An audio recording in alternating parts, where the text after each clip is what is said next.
And then towards harvest, what are you looking for to determine readiness? Do you just look at the plant, or are you looking at the trichomes as well?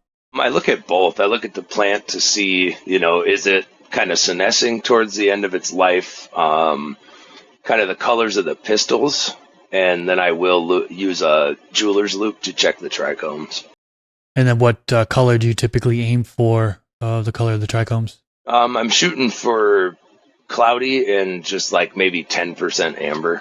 That's pretty much what I go for as well. I don't like too much amber in it because it gives that sedative effect for me, man. I've harvested too late a handful of times, man. The final product makes me groggy.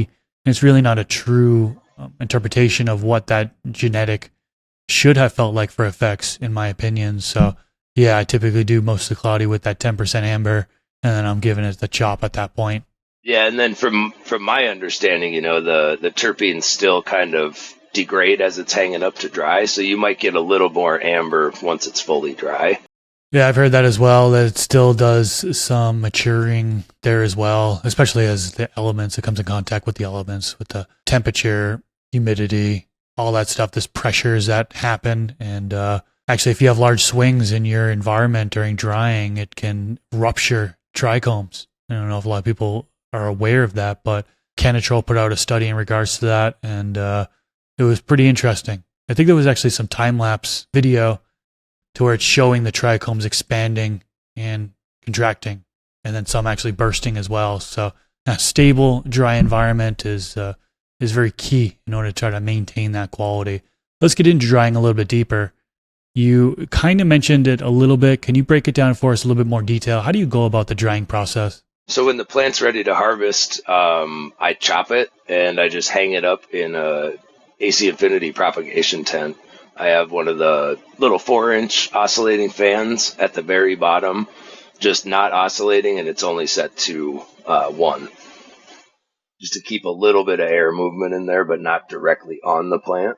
And then how many days typically is it in the dry process? I shoot for 14. The last plant I harvested was about 11 days, and I pulled it, trimmed it up, and threw it in jars. And then what was like the temperature and humidity typically at in that dry environment? The temperature I try to keep around 60. Usually it's 62 to 63 in there.